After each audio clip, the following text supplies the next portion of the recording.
आपको लगता है सबकी जिंदगियां निष्पक्ष होती हैं? आपको लगता है कि life is fair for all और else it's never gonna B?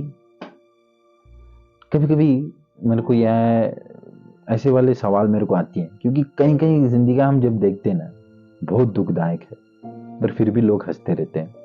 कई कई जिंदगियां वो डिजर्विंग ही नहीं रहते हैं, पर उनको सब कुछ मिल जाता है, विच इज ऑल्सो टफ। पर निष्पक्षी हम किसी के साथ रह सकते हैं कि नहीं, हमारी चॉइस है, पर जिंदगी रहेगी कि नहीं पता नहीं। पर इस कहानी से आपकी आपकी जो नॉलेज है बढ़ जाएगी, वो तो गारंटी है।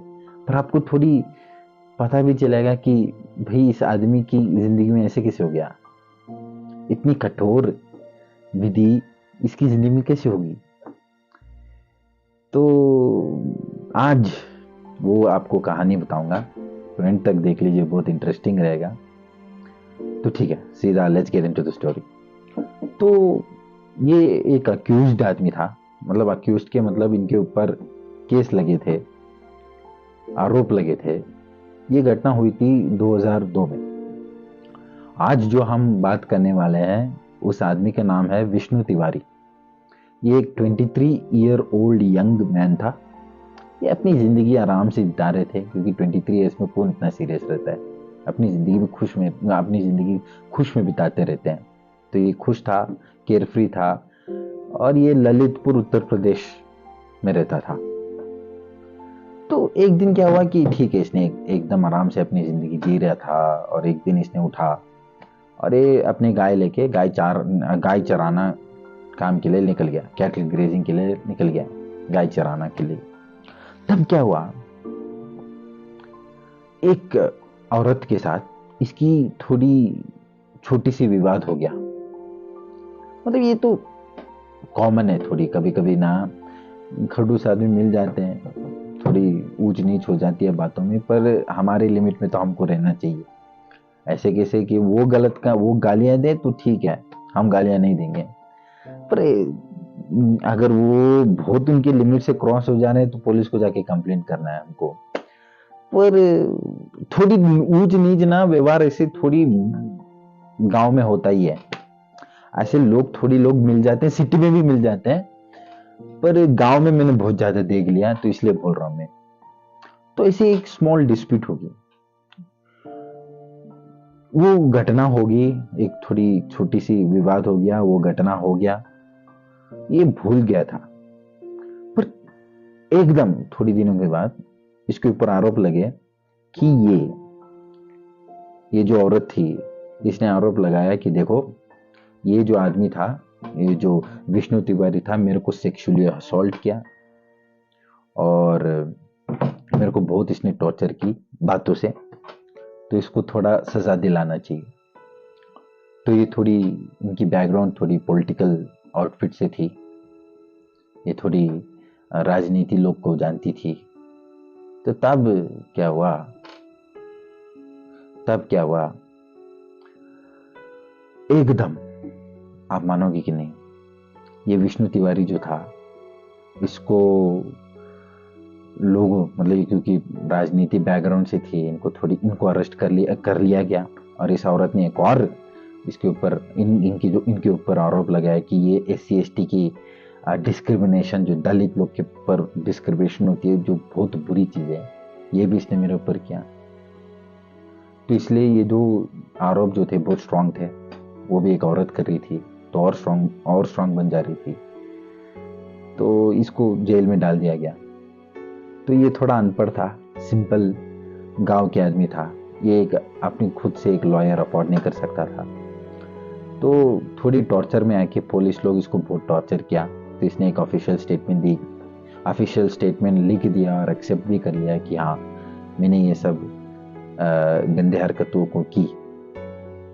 तो ये जब जेल में था, ये 20 साल जेल में था, तो इनके जो माँ बाप थे, इनके जो दोस्त थे, इनके जो भाई बहन थे, इन्होंने अपनी सारी दौलत को मतलब सेल कर दिया, बेच दिया, in order to hire him a good lawyer to get him out.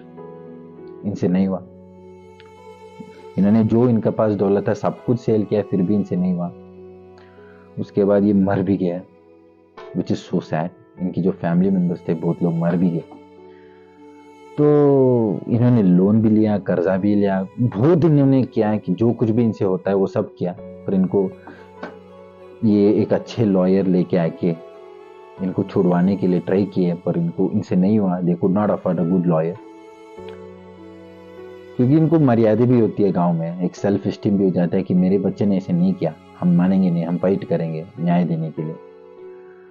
तो इनको बेल भी नहीं मिला, एक अच्छे लॉयर भी नहीं मिला, ये केस लंबी खींची गई, बहुत इनको अपमान हुआ, इनको भी, इनकी फैमिली मेंबर्स को भी, ये जो विष्णु तिवारी थे। फिर जाके 2022 में इलाहाबाद जो कोर्ट थी, इन्होंने इंसाफ दिलाया बोल के कि ये आदमी इनोसेंट है। एक अच्छे लॉयर खुद इन्होंने केस ली, फाइट की और इनको न्याय दिलाया।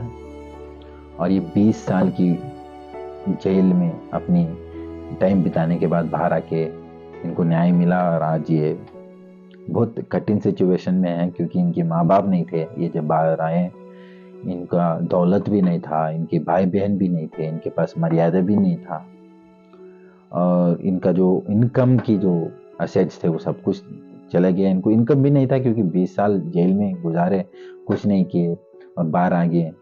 अभी हम क्या करें, कोई हमको काम भी नहीं देता क्योंकि हम अक्यूज्ड हैं। तो इन्होंने ऐसे ही कुछ ना कुछ करके अपनी गुजारे कर रहे हैं आज भी। 2 साल के पीछे इनको न्याय मिला। पर आप सोचो दोस्तों, आपको लगता है ना जिंदगी निष्पक्ष तो सब लोग के साथ नहीं रह सकता। ये आदमी की क्या गलती थी? ठीक है, थोड़ी डिस्प्यूट होगी, मेरी विनंती है भाई माफ करना, बहुत बड़ा प्रॉब्लम है तो माफ मत करना, पर छोटी छोटी विवाद के लिए इतना गुस्सा होके एक अमायक की जिंदगी हम बर्बाद कर रहे हैं, तो बहुत बुरा लगता है। इसने की कि नहीं पता नहीं, वो औरत ने जबरदस्ती जाके कंप्लेन की कि नहीं पता नहीं, पर 20 साल के बाद ये प्रूव हुआ कि इसने कुछ नहीं किया था। वो औरत जो थी, उन्होंने गलत आरोप लगाई, वो तो ठीक है, पर इसकी 20 साल की उम्र भी चली गई, इनकी इनकम भी चला गया, इनके माँ बाप भी चले गए, मर्यादा भी नहीं, काम भी नहीं, तो मन शांति कैसे मिलेगी? जो मन की शांति है वो कैसे मिलेगी?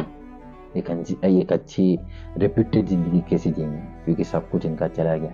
इसके बाद इनकी क्या हुआ पता नहीं, पर एक चीज तो गारंटी है, हम लोग ये स्टोरी से हम सैड नहीं होते, क्योंकि हमको ना हमारी जिंदगी बहुत ज्यादा पड़ी है। ये गलत है भाई, ये गलत है दोस्तों। थोड़ी हमको बुरा लगता है तो आवाज उठाना चाहिए, ऐसे लोग को न्याय दिलाना चाहिए कि ये लोग ने प्रॉब्लम नहीं की। अगर सरकार को जाके बोलेंगे हमने आवाज उठा दी सोशल मीडिया के ऊपर, ऐसे लोग की जिंदगी के बारे में सरकार को जाके पता चलेगा, और सरकार इनको जाके कोई व्यवस्था करेगी, ये अपनी जिंदगी गुजार सकते हैं थोड़ी खुशी से, क्योंकि 20 साल इन्होंने सिर्फ दुखी झेला था। ये मेरी विनंती है आपसे। और ऐसी वाले कहानियां बहुत सारे हैं, हम बोलेंगे, हम साउथ इंडियन आदमी हैं, थोड़ी हिंदी मेरी बहुत ज़्यादा आ जाती है, कभी कभी आती ही नहीं, पर मैं बहुत कोशिश कर रहा हूँ इस चैनल को आगे बढ़ाने के लिए। इसीलिए आपकी मदद, आपकी प्यार, आपकी सपोर्ट मेरे को बहुत चाहिए। तो ये कोशिश मैं जारी रखूँगा, ऐसी इंटरेस्टिंग, कभी कभी सैडनिंग स्टोरीज, कभी कभी बहुत हैप्पी स्टोरीज, कभी कभी बहुत इंस्पायरिंग स्टोरीज, सब कुछ सिर्फ स्टोरीज ही बताऊंगा अपने तरीके से। ये चैनल की मकसद भी वही है। तो ऐसे काम करता रहूँगा, आपकी सपोर्ट करते रहो, अच्छा काम है, नेक काम है। तो प्लीज़ एक लाइक, शेयर, सब्सक्राइब सब कुछ कर लो। फिर मिलेंगे ऐसी एक छोटी सी कहानी से, तब तक जय हिंद।